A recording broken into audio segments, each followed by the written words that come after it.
Bom, pessoal, e aí, mas aí tendo então posto o entendimento de que José do Egito, aquele que foi traído por seus irmãos, ele é uma prefiguração, uma analogia clara do Messias. A partir daí a gente pode também desprender e evoluir em alguns caminhos, tá? De entendimento. E aí eu queria repartir um pouco sobre algumas coisas que eu pesquei na questão das vestes salpicadas, manchadas de sangue do nosso Salvador, tá? Que foi também até testemunhado em Apocalipse por João, tá?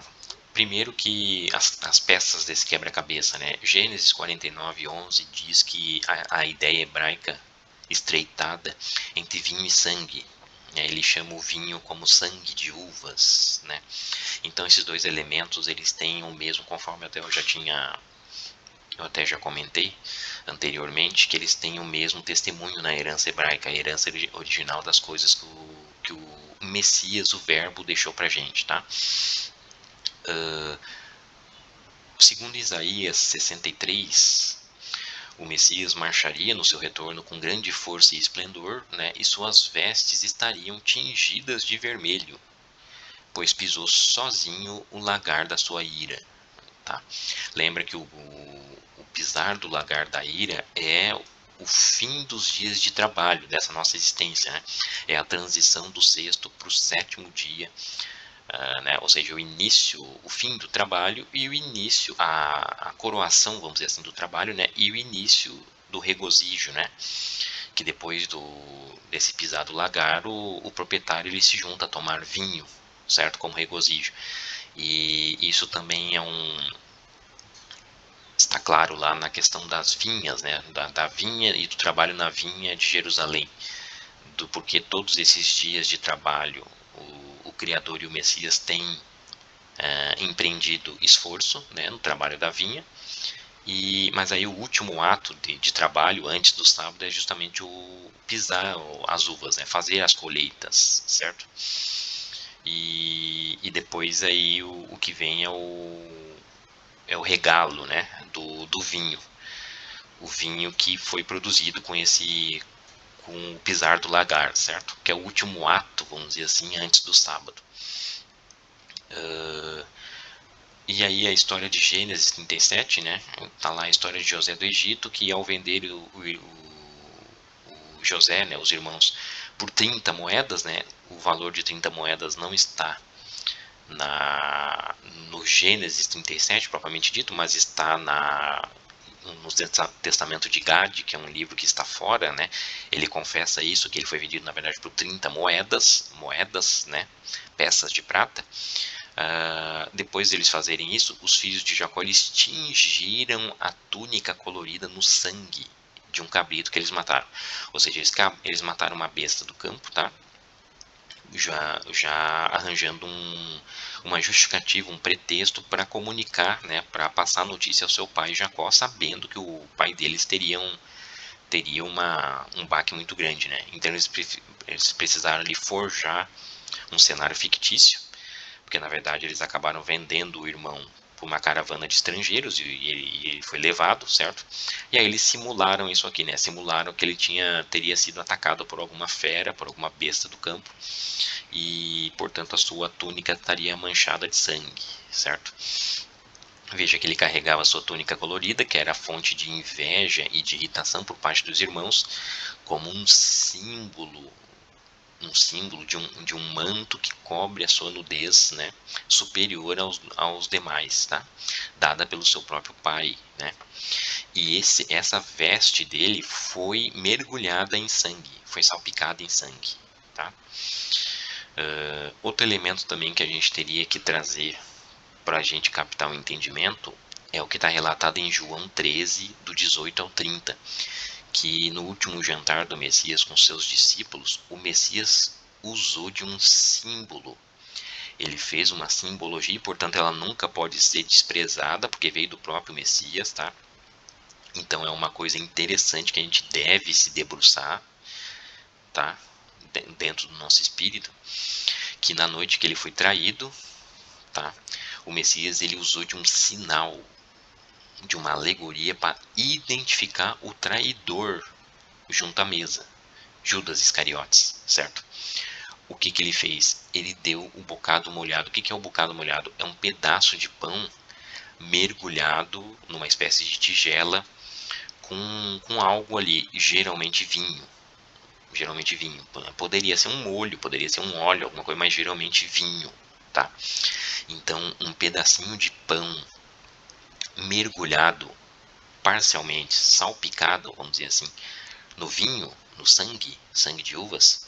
Isso é o que a gente entende, poderia ser entendido por bocado molhado, e foi isso que o Messias fez e entregou. Ele identificou, inclusive tendo dito para os outros discípulos, né? Ó, a quem eu entregar o bocado molhado é esse que vai me trair.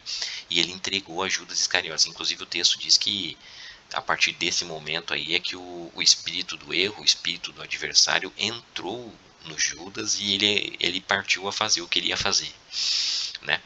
Então veja que o sinal de traição é molhar esse pedaço de pão no vinho, né, como um bocado molhado, né? Esse é um sinal de traição, certo? E sim, e faz todo sentido, né? Porque não foi espiritualmente não foi parecido o que eles fizeram com os irmãos de Jacó fizeram quando traíram ele, os irmãos de José, né? Bom, aí o Apocalipse 14:20 ele vai confirmar a profecia de Isaías, né?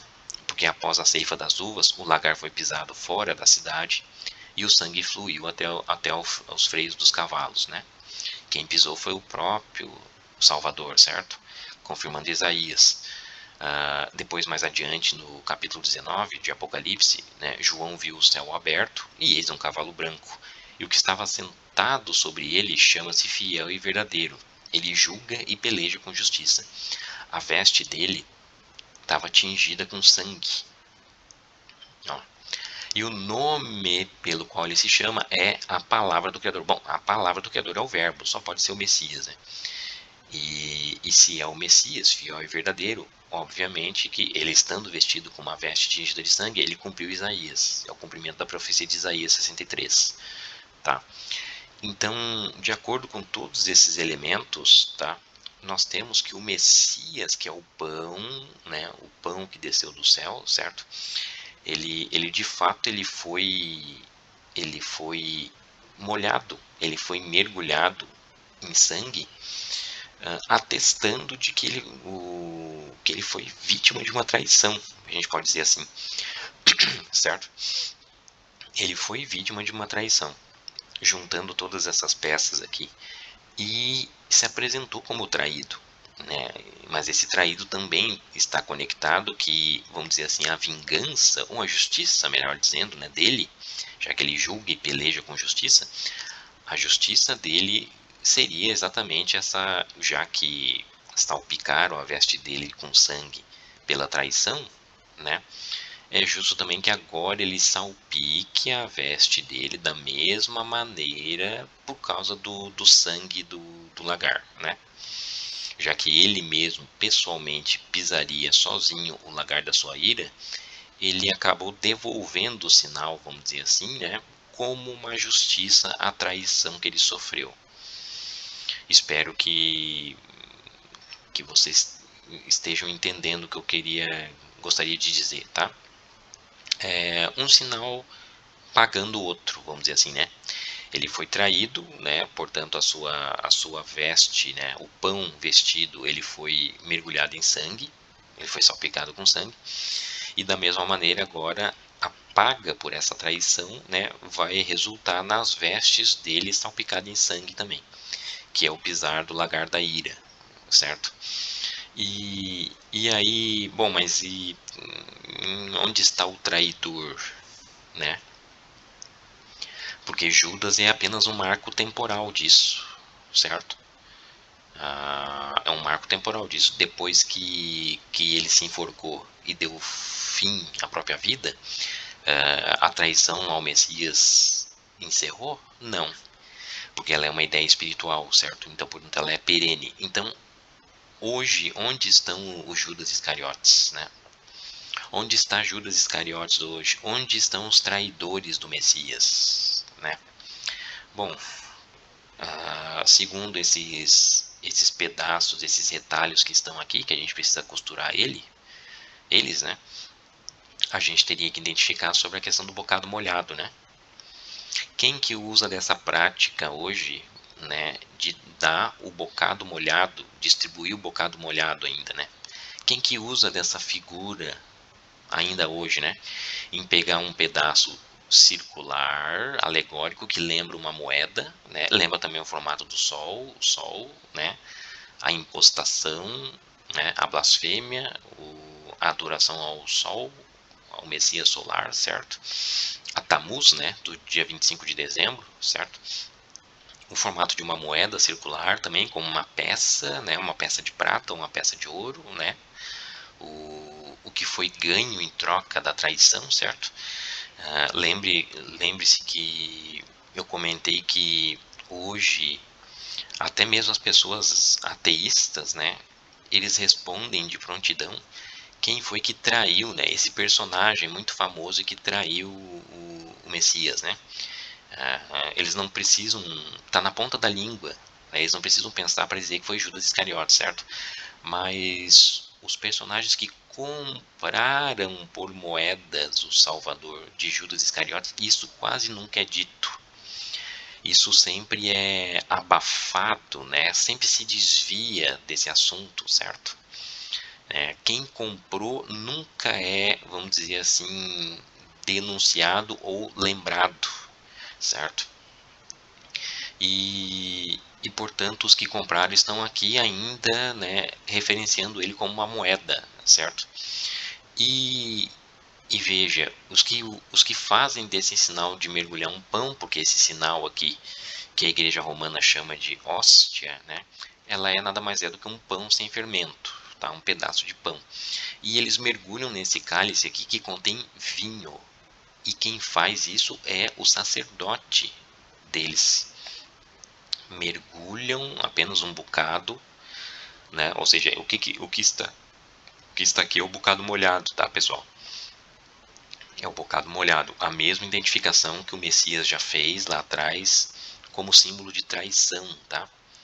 Ele identificou o traidor com esse sinal.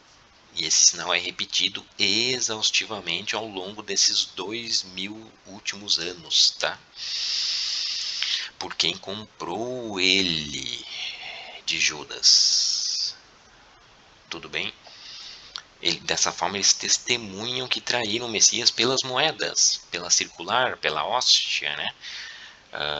Pelo pão, pelo bocado molhado, que eles molham, eles salpicam, eles emergem, eles tingem só isso aqui no vinho, que é o sangue de uvas, a herança hebraica, certo? E depois dão de comer ao povo, ou seja, a partir do momento que isso, conforme João 13, o Messias fez esse sinal e deu a Judas, o espírito do erro entrou dentro dele. E ele foi justamente fazer o que ele fez, que é trair o Messias, né? Veja que quando esse sinal continua sendo feito e depois é dado, né? Porque depois de acontecer esse sinal aqui nas liturgias, o próprio sacerdote come do bocado molhado e depois, simbolicamente, claro, alegoricamente, ele também dá de comer desse bocado molhado a todos que estão lá frequentando esse lugar aqui. Então, faz sentido que essas pessoas tenham dentro delas o espírito do erro, entra dentro delas o espírito do erro e estão traindo, né? Eles perpetuam, vamos dizer assim, na vida deles essa prática de trair o Messias por moedas. Né? Faz sentido isso para vocês ou não? Para mim faz sentido, tá? De acordo com todas essas costuras que estão aqui, tá? Desde a herança hebraica, passando pelo que aconteceu com José do Egito, que é uma sombra clara do Messias, né? Do nosso Salvador, em que ele tem a sua veste mergulhada em sangue, tá? Em vinho, sangue de uvas, tá?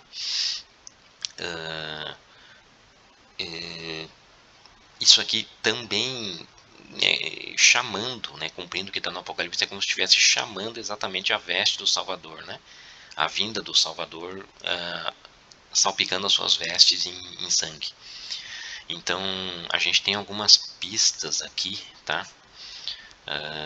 Do que isso pode apontar, tá? Diretamente contra a Igreja Romana e, é claro, contra as suas filhas também, né? Porque a silhueta mais clara, até pelo formato circular da moeda, está ainda na mãe romana, mas as filhas adolescentes e rebeldes de Roma, elas também executam isso, tá? Com apenas algumas diferenciações em relação ao que está aqui, mas eles também executam isso, tá? A questão do pão e a questão do vinho, que é o sangue de uvas, tá? Então, veja que, além de tudo que a gente já tem chegado também, né, da adoração ao deus Mitra, né, de rituais antigos, né, com essa prática aqui, essa prática física, que está apoiada e profanada na questão de Abraão, né, e o encontro dele com Melquisedeque, né, com a questão de pão e vinho, que é apenas uma alegoria simbólica, né, a gente sabe o que hoje isso significa. Então, mas aqui, ó, partindo dessa alegoria, que é uma alegoria pura do Criador e portanto sagrada, né? Eles mancharam e aí envolveram o paganismo solar, Deus Sol, Mitra, não sei do que no meio, né? E aí hoje a gente tem perpetuado até hoje isso, né? Então, além disso, de todas essas coisas que a gente já sabe, ou pelo menos deveria saber, né? Quem está no caminho e já saiu do Egito, eu creio que sabe já dessas coisas. Mas a gente ainda tem mais esse agravante, né? Que o sinal que eles fazem todos os dias ou todas as semanas, né? É um sinal que indica traição. Foi um sinal feito pelo nosso próprio Salvador, identificando, ou seja, mostrando na mesa para os seguidores dele quem trairia e qual sinal, né, por meio de que sinal que o traidor seria identificado, né? São coisas bastante interessantes, né, da gente analisar. Mas da mesma maneira que eles fizeram isso, né, o mesmo evento, a mesma alegoria também se cumprirá como paga. Porque esse aqui, que é o fiel e verdadeiro, a palavra do Criador, ele julga e peleja com justiça. Então a paga virá da mesma forma, né? Que é exatamente o pisar do lagar da sua ira contra esses que estão aqui, claro, né? E que resultará também na sua veste salpicada de sangue, né? Ou seja, é o bocado molhado de novo, né? Ou seja, a paga para o bocado molhado, é isso que eu quero dizer, tá? A paga pelo que eles fizeram pelo bocado molhado, por Judas, né? Vai ser retribuída da mesma maneira do bocado molhado, porque o que vai acontecer aqui, ó, no lagar da ira, é o pão que desceu do céu sendo molhado, salpicado no vinho de novo, no sangue, né? O sangue que flui até o freio dos cavalos, certo? O sinal é o mesmo, né? O bocado molhado, né, vai ser a paga pelo bocado molhado. Isso na verdade é que é o conceito de justiça, né? É o equilíbrio das proporções dentro de uma balança, né? É a retribuição justa, o preço justo a ser pago pela ação da traição, certo?